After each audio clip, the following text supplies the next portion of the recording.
the ache that sings. There is a hunger that does not begin in the belly. It begins in the soul.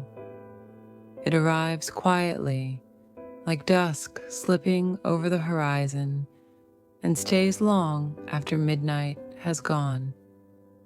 Longing. It is not just wanting. Wanting is a flame. Longing is the ember beneath it. It is the ache beneath the words, the silence in the song, the reaching of the heart toward something it has never quite touched, but somehow still remembers. Longing is ancient. It speaks the language of stars and bone.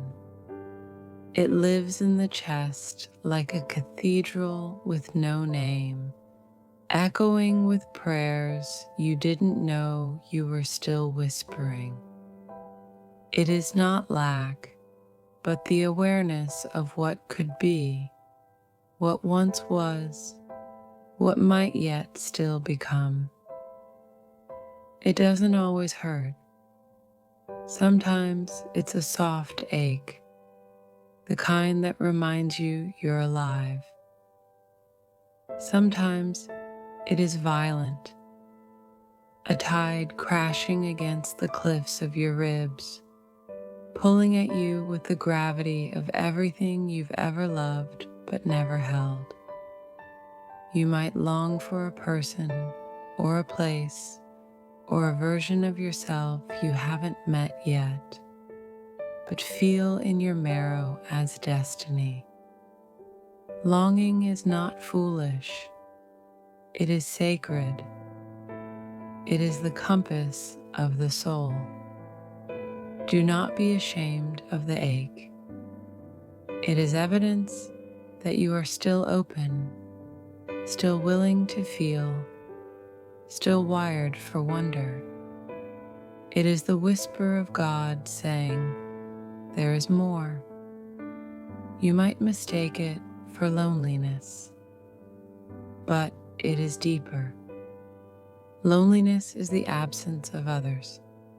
Longing is the presence of possibility, pressing against the skin of now, asking to be let in. Sometimes you will try to fill it with noise, with distraction, with people who do not hear the same song.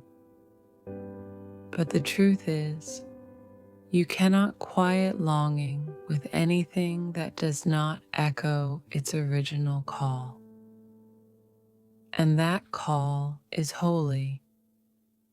It's not always meant to be answered.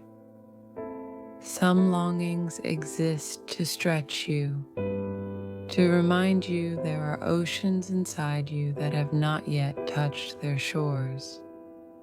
So let it live. Let it swell and crest. Let it hurt. Let it move you. You are not empty. You are being prepared for the love, the life, the becoming that your soul remembers, but your hands have not yet held. And if it breaks you, let it. Because sometimes, only in the breaking do we become wide enough to receive what we've been longing for all along.